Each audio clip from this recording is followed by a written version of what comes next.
buď v rámci celého štúdia, alebo v rámci jednotlivých zvolených predmetov v rámci nejakých projektov alebo nejakých kurzov. To znamená, že kreditový systém, ktorý u nás jestvuje, je doplnený potom v rámci štúdia hodnotením stupnicou A až Fx. To je stupnica, ktorá potom už detailne hodnotí mieru zvládnutia daného predmetu.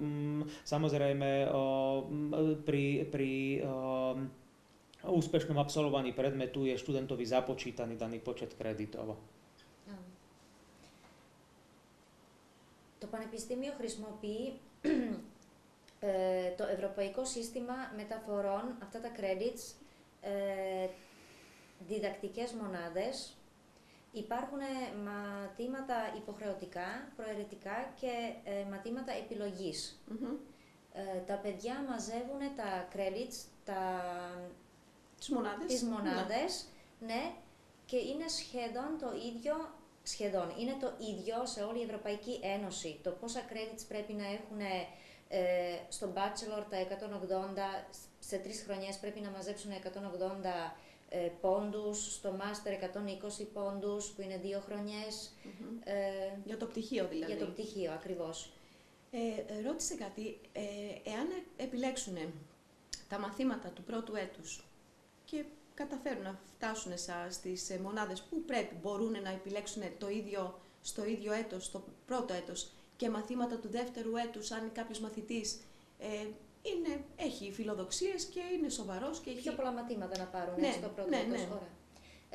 Môžem sa vás opýtať, je to u vás možné v prvom ročníku povinné voliteľné a výberové predmety, keď si študent vyberie a keď si myslí, že by mal ešte čas na iné predmety, môže si pribrať predmety z druhého ročníka už v prvom ročníku? Και να τελειώσει μια ώρα αρχίτερα. Aby skončil skôr. Ja si myslím, že kreditový systém toto umožňuje a študenti, samozrejme veľmi šikovní študenti môžu využívať aj túto možnosť. Nie je táto možnosť, by som povedal, že zakázaná, alebo by sa neuplatňovala. To znamená, že táto možnosť sa dá využívať. Treba si však pri tomto uvedomiť jednu dôležitú vec, a to sú prerekvizity. To znamená, že študent musí musí zachovať určité prerekvizity. To znamená, že nemôže si vybrať predmet z vyššieho ročníka, ktorému by neboli splnené prerekvizity, ktorý vyžaduje ukončenie niektorých predmetov z nižšieho ročníka. Samozrejme, predmet, ktorý nenadväzuje na predmety z nižšieho ročníka, si vybrať môže. Kreditový systém na získavanie kreditov je takisto v našej ročenke vysvetlený, pre študentov dostupný. To znamená, že vedia, aký je počet kreditov, ktorý je minimálny pre splnenie prechodu z prvého semestra do druhého a potom z ročníka do ročníka, povedzme prenosové predmety, ale napríklad aj keby si chcel zobrať predmety z vyššieho ročníka. Samozrejme je to možné, treba dodržať pravidlá fakulty, ale jednoducho odpoviem, je to možné. Αυτό γίνεται. Απλά υπάρχουν κάποια μαθήματα, οποία, να το έλεγα, το ένα πάει μετά το άλλο. Δηλαδή, πρέπει να τελειώσει κάποιος το ένα μάθημα για να μπορεί να πάρει το επόμενο. Υπάρχουν μερικά τέτοια. Δηλαδή πάει να πει ότι αφού δεν τελείωσε στην πρώτη χρονιά το ένα, δεν μπορεί να πάρει το άλλο. Είναι κάποια μαθήματα που πάνε αλυσίδα. Κάποια, ακριβώς. Υπάρχει όμως περίπτωση τα υπόλοιπα που δεν είναι έτσι, να τα πάρει ήδη στην πρώτη χρονιά, να τα κάνει, να τελειώσει και πιο γρήγορα. Πολύ ωραία, πάρα πολύ ωραία. Έχει τίποτα άλλο αντιπρίτανης να μας πει?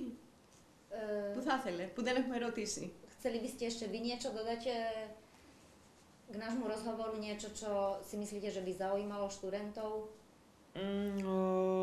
Ja si myslím, že študenti, ktorí chcú študovať v anglickom jazyku a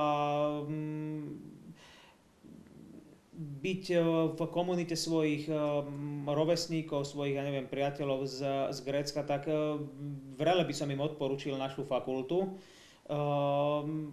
Myslím si, že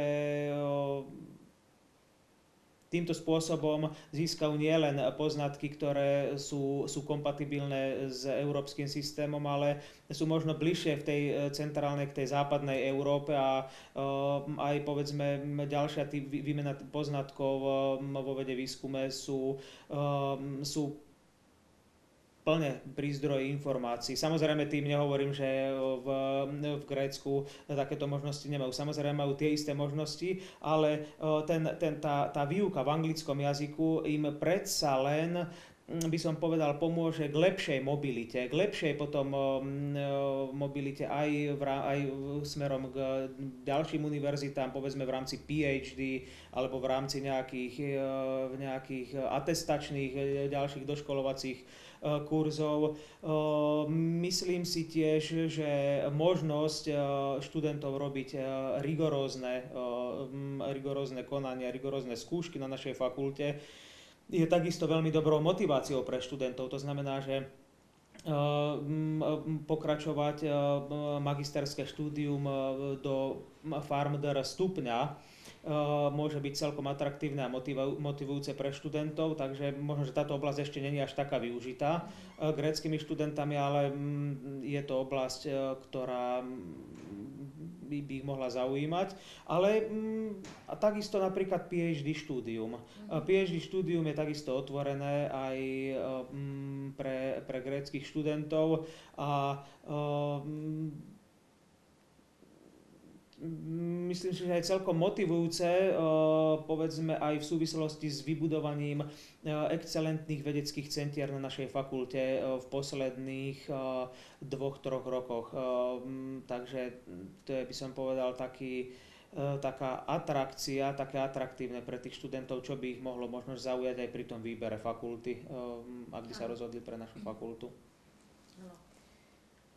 Θα ήθελα απλά να συμπληρώσει ότι τα παιδιά που σπουδάζουν στην αγγλική γλώσσα και δεν είναι στην πατρίδα τους, είναι και κάτι συν για τα παιδιά. Δηλαδή, και μαθαίνουν καινούργια πράγματα και στην αγγλική γλώσσα μετά τους βοηθάει για το μετά. Μπορεί να πάει ξανά να διαλέξει πιο μετά μια άλλη χώρα. Να κάνει το διδακτορικό. Βέβαια και εδώ μπορεί να το κάνει. Και σε άλλες χώρες το παιδί είναι... Έχει περισσότερες επιλογές. Ανεξάρτητο μετά. Ναι. Δηλαδή είναι πάρα πολλά συν, νομίζω ο κύριος Αντιπρίτανης, το να πάει κάποιος και να σπουδάζει στο εξωτερικό. Βέβαια, γιατί αναπτύσσεται. Ακριβώς. Πολλά αλλάζουν. Ναι. Πολύ ωραία. I would like to thank you very, very much for the invitation. And we will be very happy to see you in Athens. You're also invited. Yeah. I'm glad that you visit our faculty and I think that cooperation between our faculty and your company will be fruitful and that you will bring a lot of students, successful students at our faculty that will be satisfied by these shows. I believe they will be. Yeah. That's why we're here. Yeah. Thank you very much. So thank you very Mr. much. Mikes. Thank you. Dziękujemy veľmi pekne. Thank you. Ďakujeme. Ďakujeme. Ďakujeme.